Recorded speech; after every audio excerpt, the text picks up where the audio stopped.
Why should we, today's youth, still read Rizal?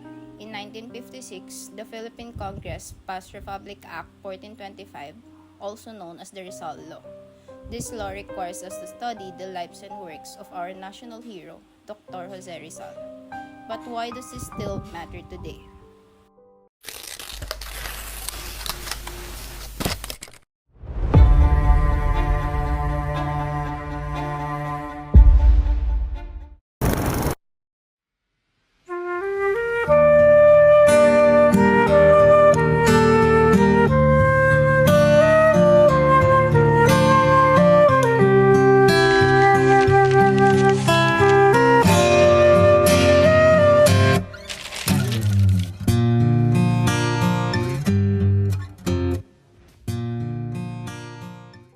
After World War II, the Philippines was rebuilding.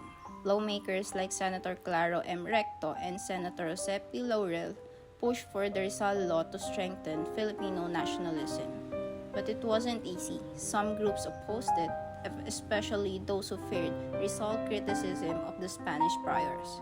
Despite debates, the law was passed to remind Filipino of Rizal's courage, ideals, and love for our nation. Kung nabubuhay lang sana ang ating pambansang bayani na si Gat Jose Rizal, ano kaya ang masasabi niya sa mga nangyayari ngayon? Mga Pilipinong kabataan na pag-asa ng bayan. Balikan lang, tuklasin ang mundo.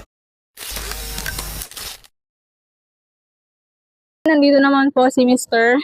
Renz Fernando po from BSBA third year po. So the question is, sa tingin niyo po ano yung may tutulong ng Rizal Law bilang isang kabataang Pilipino na nag-aaral sa isang pampublikong universidad dito sa Pilipinas? So para po sa akin, malaki po yung epekto po ng pag-aaral po ng Rizal Law. Dahil maaari po natin siyang ma-adapt and then ma-adapt po natin yung katapangan po ng Rizal na maaari nating magamit sa buhay natin. Hindi lang sa buhay natin kundi sa eskwelahan din na kagaya ni Rizal ay yung pagiging matalino niya dapat din nating ma-adapt at bukod doon yung pagiging matapang niya kaya niyang ipaglaban yung nasasakupan niya. Yun naman po. Hindi po. Nandito tayo sa may SIPAD department at kasama natin si I'm Redin B. Ponce from College of Public Administration po. anong year po? I'm fourth year na po. So, ang question po natin sa kanya ngayon, sa isyong nangyayari ba ngayon sa lipunan, sa tingin niyo po ba effective pa rin po yung Rizal Law? Sa issue ngayon, outside po ng ating university is parang hindi na po. Kasi ang alam ko, ang goal ng Rizal Law is to build nationalism and patriotism po ng mga Pilipino natin, Pilipino na kababayan natin. So, kung titingnan mo kung ano yung mga nangyayari outside our university, parang it's more on self-interest na lang po yung mga nag-gain ng bawat isa. So, hindi na po siya effective ngayon. So, ngayon naman, kasama natin si... Hello po, I'm John Enriquel Santos from the College of Public Administration, major in Disaster Management. I'm currently a second-year student. So, ang question ko po ngayon sa inyo is, naniniwala pa rin ba kayo sa sinabi ni Dr. Jose Rizal na kabataan ng pag-asa ng bayan? Yes po, naniniwala pa rin po ako na kabataan ng pag-asa ng bayan. Tulad po namin mga kabataan lingkod bayan, tinetrain po kami, tinuturuan para maglingkod, para sa future na maging public service. Kasi po, tulad ngayon na nangyayari po sa Pilipinas, nakikita po natin na puro kabataan ng mga mulat sa katotohanan. Mulat ng mga kabataan sa kung ano nangyayari sa gobyerno, sa politika. So, yes po, naniniwala po talaga ako na nasa kabataan pa rin ang pag-asa ng bayan. Dahil yung mga kabataan po natin ngayon is masyado po sila mga naging matalino.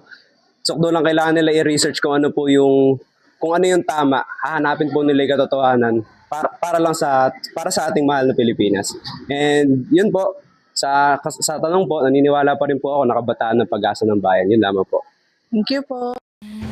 Kabilang ang dalawang estudyante sa limang nasa kote habang naglinis ka umano ng shabu. Patuloy na tumataas ang kaso ng mga batang biktima ng bullying. Umabot sa higit 20,000 ang patay sa drug war. Ninakaw kasi ang pondong dapat inilaan sa flood control projects.